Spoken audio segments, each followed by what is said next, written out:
बाबा कहते हैं जैसे स्नान से शरीर की शुद्धि होती है, वैसे ही परमात्मा की याद से और सेवा से मन की शुद्धि होती है। समर्पण से जीवन में पवित्रता आती है। जीवन में पवित्रता को बनाए रखें। परमात्मा स्नेह पाने का यह सबसे उत्तम साधन है।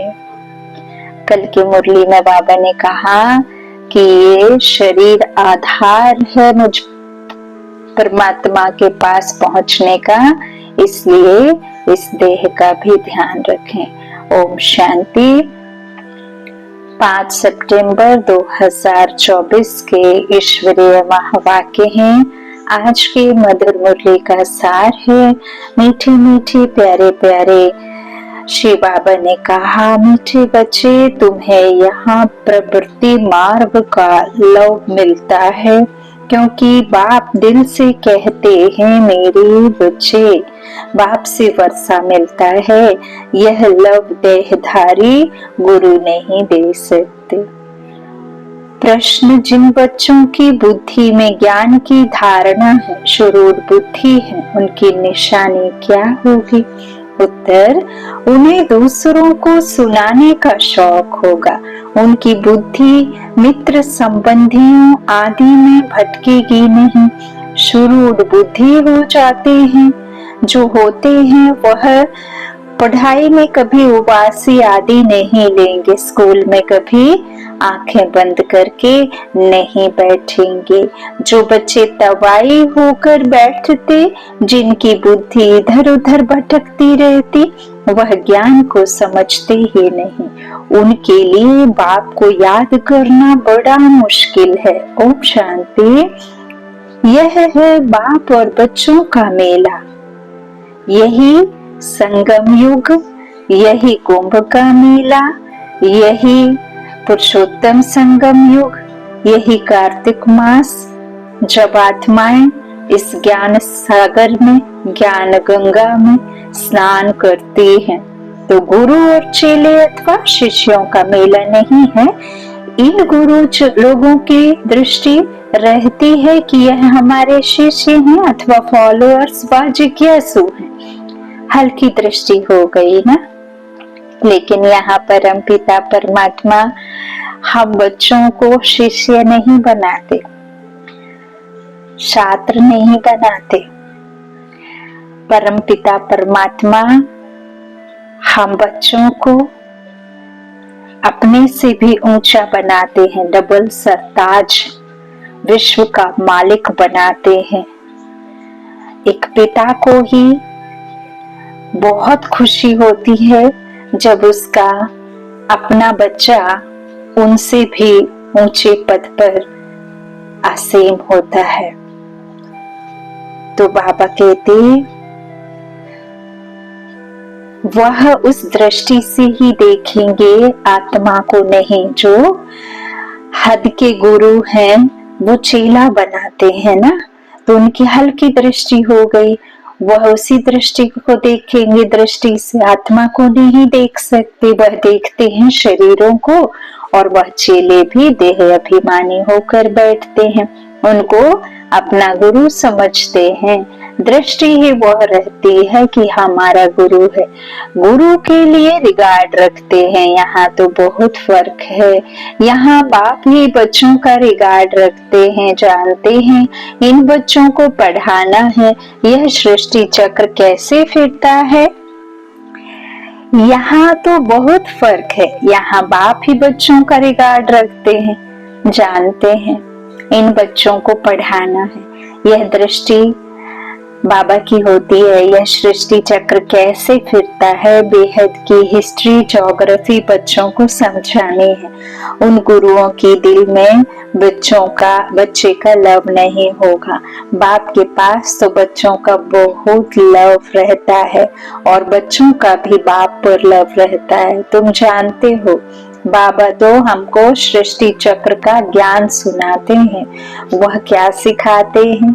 आधा कल्प शास्त्र आदि सुनाते, भक्ति के कर्म कांड करते, गायत्री संध्या आदि सिखाते रहते हैं।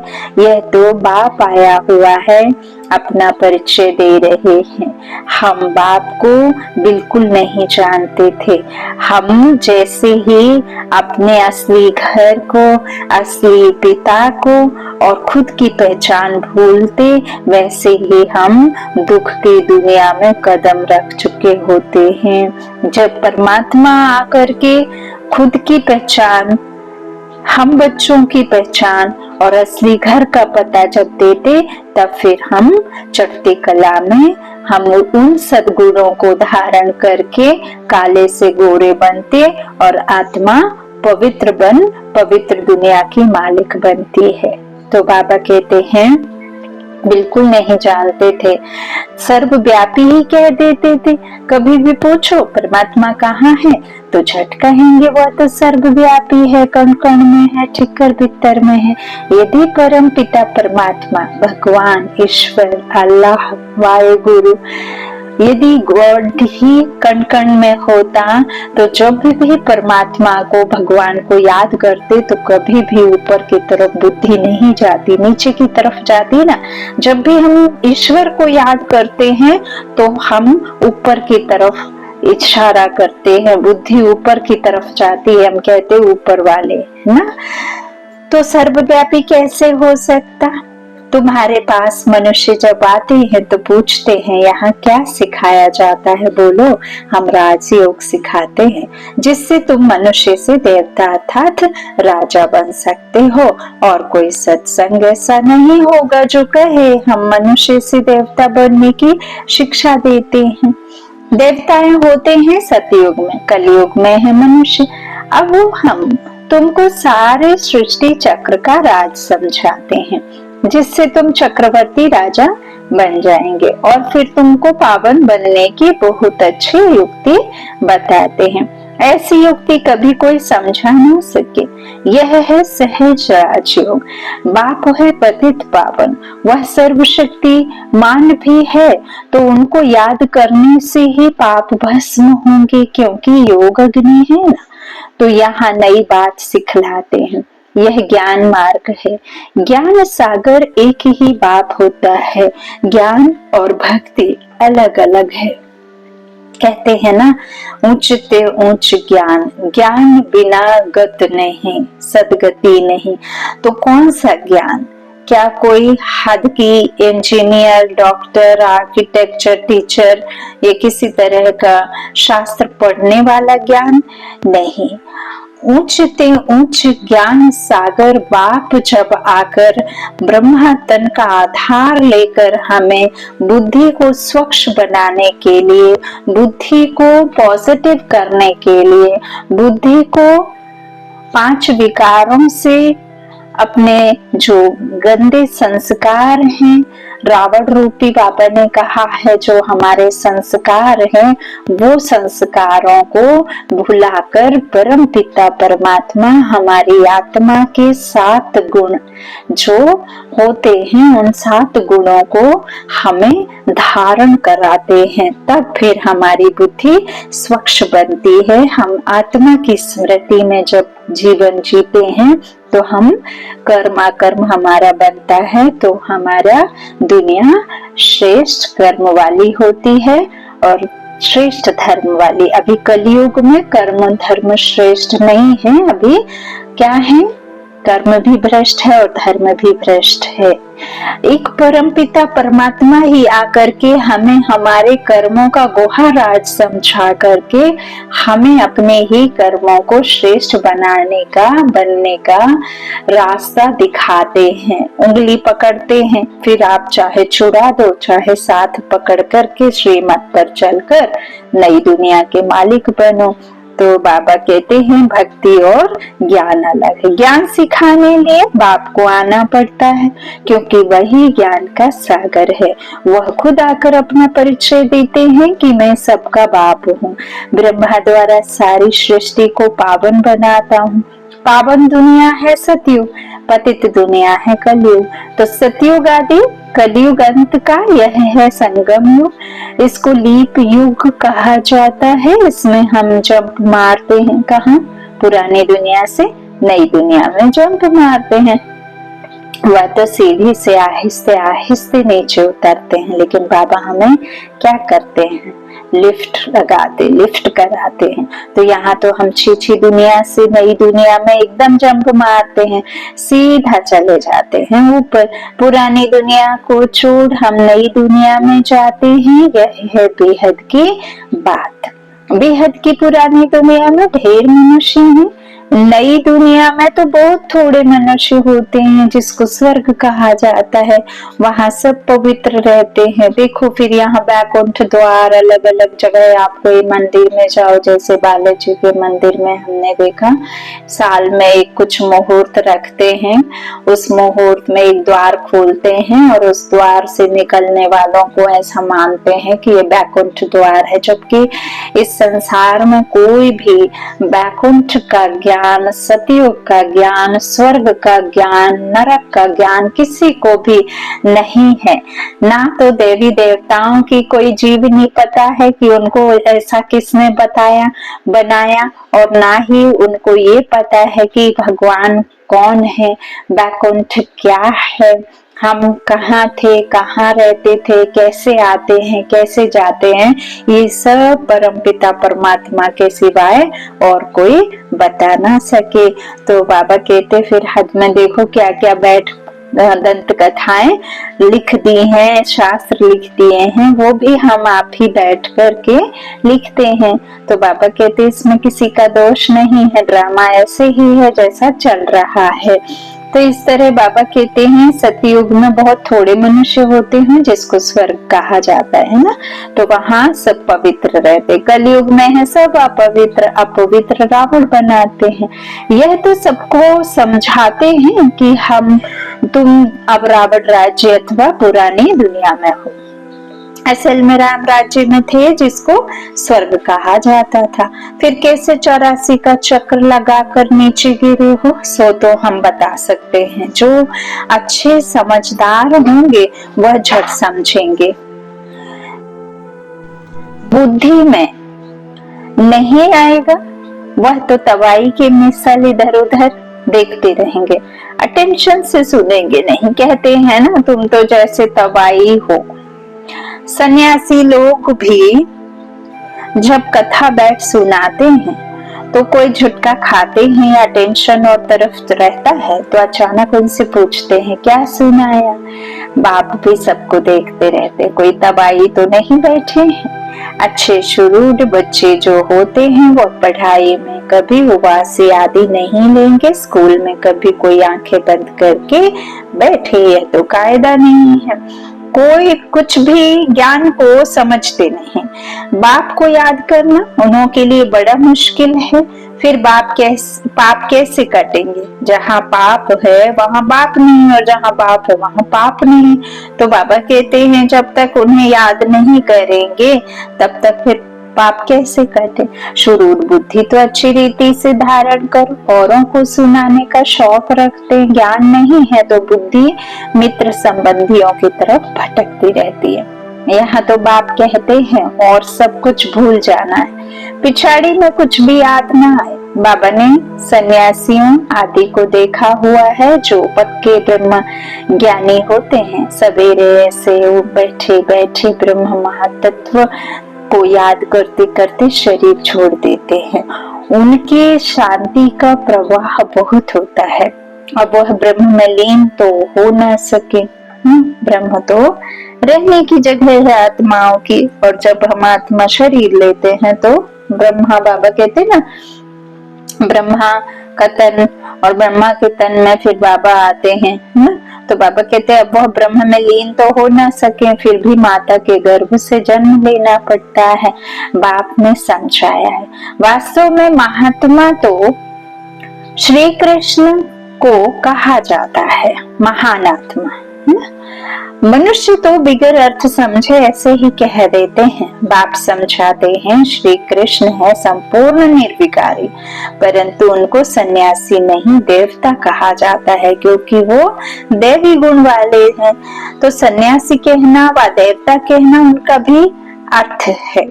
यह देवता कैसे बना? सन्यासी से देवता बना। बेहद का सन्यास किया, फिर चले गए नई दुनिया में। हम तो हद का सन्यास करते हैं, बेहद में जा ना सके, हद में ही पुनर्जन्म लेना पड़े। विकार से बेहद का मालिक बन ना सके, राजा रानी कभी बन ना सके, क्योंकि उन्हों का धर्म ही अलग है।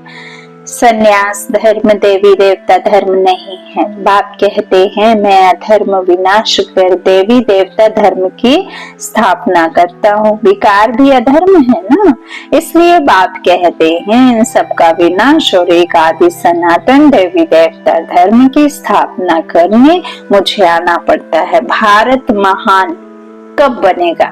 जब इस संसार में महाभारत की लड़ाई चलेगी।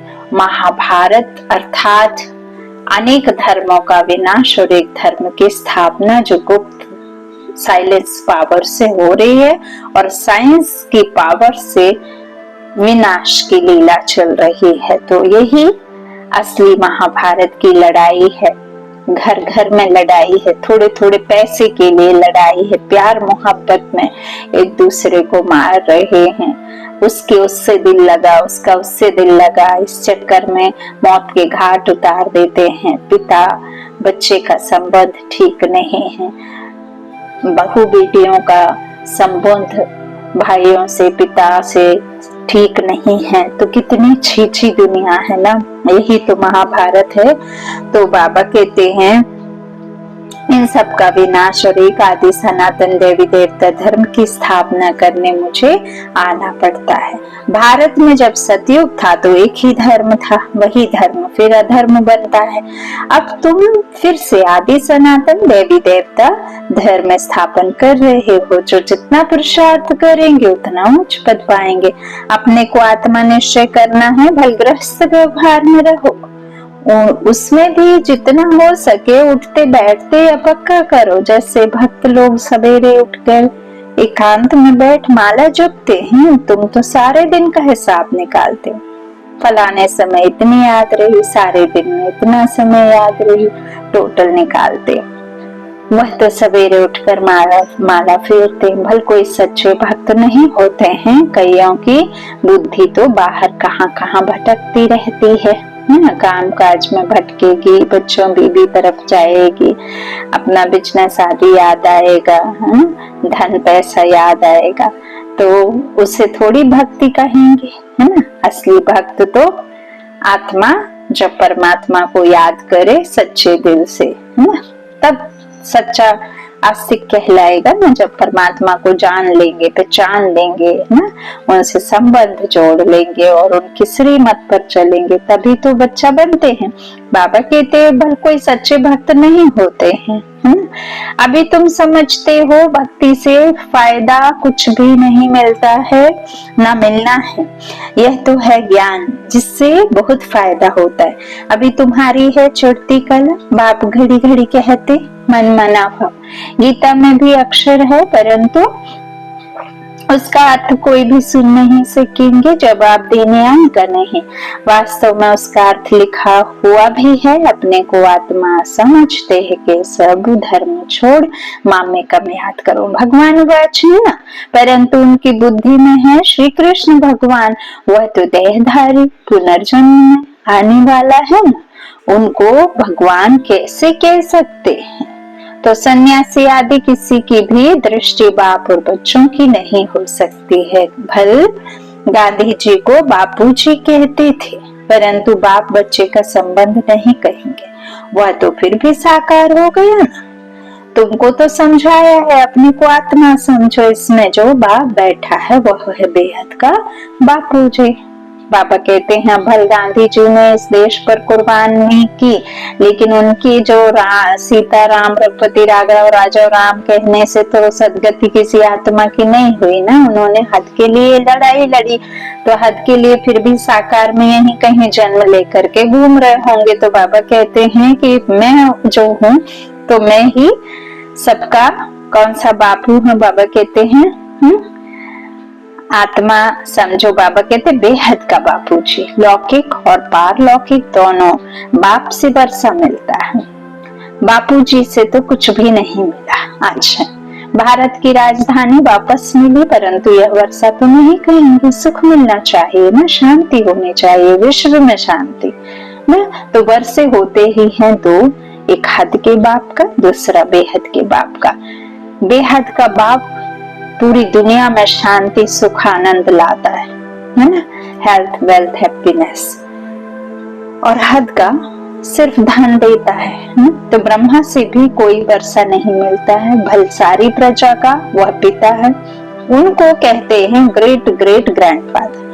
वह खुद कहते हैं मेरे से तुमको कुछ भी वर्षा नहीं मिलता, जबकि यह खुद कहते हैं मेरे से वर्षा नहीं मिल सकता। तो उस बापू जी से फिर क्या वर्षा मिल सकेगा, जिस तन में भगवान स्वयं आकर के बैठते हैं, जब उस रथी पर सवार होकर उस रथ से कुछ नहीं मिलता, तो फिर वो बापू जी से कैसे मिलेगा। ब्रह्मा बाबा खुद कहते हैं कि मुझे नहीं, मेरे अंदर बैठे उस सर्वशक्तिमान, उस निराकार, उस सर्व समर्थ बाप को याद करो, मैं मात्र दलाल हूँ। तो बाबा कहते उनसे कुछ नहीं मिलेगा, अंग्रेज तो चले गए, अभी क्या है, भूख हड़ताल, पिकेटिंग, स्ट्राइक आदि होती रहती, कितनी मारा मारी होती रहती, कोई कदर नहीं है। बड़े बड़े ऑफिसर्स को भी मार देते हैं सुख के बजाय, और दुख है। तो बेहद की बात यहाँ ही है। बाप कहते हैं पहले पहले तो यह पक्का निश्चय करो कि हम आत्मा है, शरीर नहीं। बाप ने हमको अडॉप्ट किया है, हम अडॉप्टेड बच्चे हैं। तुमको समझाया जाता है बाप ज्ञान का सागर आया है और सृष्टि चक्र का राज समझाते हैं, दूसरा कोई समझा ना सके। बाप कहते हैं देह सहित देह के सब धर्मों को भूल मामे कम याद करो, सतो प्रधान जरूर बनना पड़ेगा। यह भी जानते हो पुरानी दुनिया का विनाश तो होना ही है, नई दुनिया में बहुत थोड़े होते हैं, कहाँ इतने करोड़ों आत्माएं और कहाँ 9 लाख, इतने सब कहाँ जाएंगे। अब तुम्हारी बुद्धि में है कि हम सब आत्माएं ऊपर में थी, फिर यहाँ आई है पाठ बचाने, देह लेकर के। देह दिखने वाली है, आत्मा नहीं दिखाई देती। आत्मा को ही एक्टर कहेंगे, आत्मा एक्ट करती है शरीर के साथ। आत्मा को ऑर्गन्स तो चाहिए ना, आत्मा कितनी छोटी है, 84 लाख जन्म है नहीं। हर एक अगर 84 लाख जन्म ले, फिर पार्ट रिपीट कैसे करेंगे, याद नहीं रह सकता। इसी जन्म का नहीं है ढंग से याद, तो स्मृति से बाहर चला जाए, 84 जन्म भी तुमको याद नहीं रहते, भूल जाते हो। अब तुम बच्चों को बाप को याद कर पवित्र जरूर बनना है। इस योग अग्नि से भी कर्म विनाश होंगे, यह भी निश्चय है। बेहद के बाप से बेहद का वर्षा हमको कल्प लेते आए। अब फिर स्वर्गवासी बनने के लिए बाप ने कहा है कि मामी कम याद करो, क्योंकि मैं ही पतित पावन हूँ। तुमने बाप को पुकारा है ना, तो अब बाप आए हैं पावन बनाने। पावन होते हैं देवता, पतित होते हैं मनुष्य। पावन बनकर फिर शांति धाम में जाना है। तुम शांति धाम जाना चाहते हो या सुख धाम जाना चाहते हो? सन्यासी तो कहते हैं सुख कागविष्टा के समान है, हमको शांति चाहिए। तो वह सतयुग में कभी आ नहीं सकेंगे। सतयुग में था प्रवृत्ति मार्ग का धर्म, देवताएं निर्विकारी थे, वही पुनर्जन्म लेते लेते पतित बनते हैं।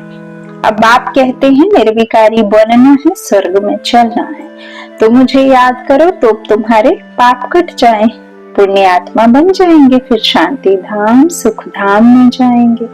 वहां शांति भी थी, सुख भी था, अभी है दुख धाम। फिर बाप आकर सुख धाम की स्थापना करते हैं, दुख धाम का विनाश चित्र भी सामने है। बोलो अभी तुम कहाँ खड़े हो?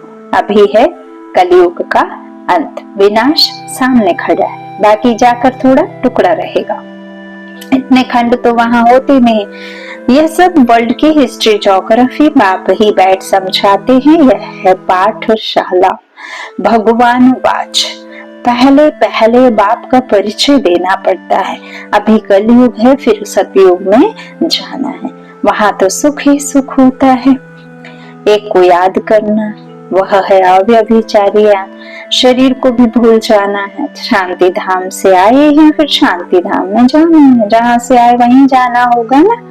वहां पतित कोई जा नहीं सके। बाप को याद करते करते पावन बन तो मुक्ति धाम में चले जाएंगे। यह अच्छी रीति बैठ समझाना पड़ता है।